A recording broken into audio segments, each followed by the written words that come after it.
Hello friends, അച്ചി കിച്ചണിൻ്റെ പുതിയ വീഡിയോയിലേക്ക് ഒരിക്കൽ കൂടി സ്വാഗതം. ഒരു മിക്സി ജാറിൽ കുറച്ച് റവ, കുറച്ച് തൈര്, അധികം പുളിയില്ലാത്തത്, കുറച്ച് വെള്ളവും ചേർത്ത് നല്ലതുപോലെ അരച്ചെടുക്കണം.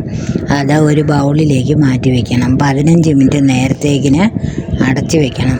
അതിനുശേഷം ഒരു തക്കാളിക്ക പൊടിയായിട്ട് അരിഞ്ഞത്, ചെറിയ കഷ്ണം ക്യാപ്സിക്കം, ഒരു സബോള,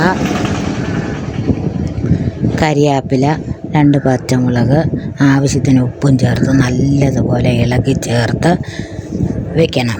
നല്ല കുറുകിയിരിക്കണേ. ഇഡലി പാത്രത്തിനകത്ത് എണ്ണ തേച്ചിട്ട് ഇഡലിത്തട്ടിൽ ഒഴിച്ച് വയ്ക്കുകയോ അല്ലെങ്കിൽ ഉണ്ണിയപ്പം പാത്രത്തിൽ ഒഴിച്ച് വയ്ക്കുകയോ ഒക്കെ ചെയ്യാം. എന്നിട്ട് അതിൻ്റെ മുകളിലോട്ട് കുറച്ച് സാമ്പാർ പൊടിയും ഇങ്ങനെ തൂളി കൊടുക്കണം കൈ കൊണ്ട്. നല്ല ടേസ്റ്റാണ്. സോഫ്റ്റായ വട്ടയപ്പം റെഡിയായി കഴിഞ്ഞു. വെള്ളച്ചമ്മന്തിയും കൂട്ടി നമുക്ക് കഴിക്കാവുന്നതാണ്. എല്ലാവരും ഒന്ന് ട്രൈ ചെയ്ത് നോക്കിയിട്ട് ഫീഡ്ബാക്ക് അറിയിക്കണം. സബ്സ്ക്രൈബ് ചെയ്യാത്തവരുണ്ടെങ്കിൽ ഒന്ന് സബ്സ്ക്രൈബ് ചെയ്തേക്കണേ, ലൈക്കും ചെയ്യണേ. Thanks for watching.